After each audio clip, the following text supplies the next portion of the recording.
John Locke, যিনি উদারনীতিবাদের জনক, তার লেখা বিখ্যাত গ্রন্থ টু ট্রিটিসেস অফ গভর্নমেন্ট, যেটা 1690 সালে প্রকাশিত হয়, এই গ্রন্থেই তিনি উদারনীতিবাদের তাত্ত্বিক আলোচনা করেছিলেন।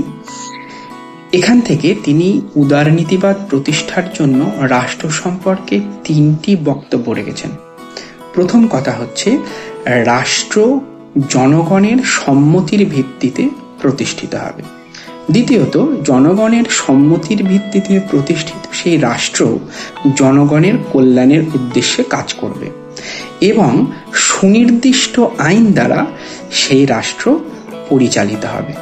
এইভাবেই তিনি রাষ্ট্রের ক্ষমতাটাকে বিভিন্নভাবে বেঁধে দিয়েছেন এবং ব্যক্তির স্বাধীনতাটার বিকাশ ঘটিয়েছেন।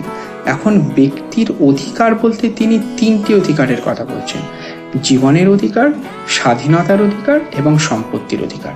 এই 3টি অধিকারের মধ্যে আবার সম্পত্তির অধিকারটাকে তিনি সর্বাধিক গুরুত্ব দিয়েছেন। এছাড়াও মন্তেস্কুর দ্য স্পিরিট অফ লস, যেখানে তিনি ক্ষমতা স্বতন্ত্রীকরণ নীতির কথা বলেছেন, অর্থাৎ রাষ্ট্রের প্রত্যেকটা বিভাগ আলাদা আলাদাভাবে কাজ করবে। রুশোর সোশ্যাল কন্ট্রাক্ট, যেখানে জনগণের সার্বভৌমিকতার ধারণা দিয়েছেন তিনি। বেনথামের হিতবাদ ধারণা, যেটা উদারনীতিবাদের বিকাশের ক্ষেত্রে গুরুত্বপূর্ণ ভূমিকা পালন করে। জন স্টুয়ার্ট মিলের প্রতিনিধিত্বমূলক সরকারের ধারণা।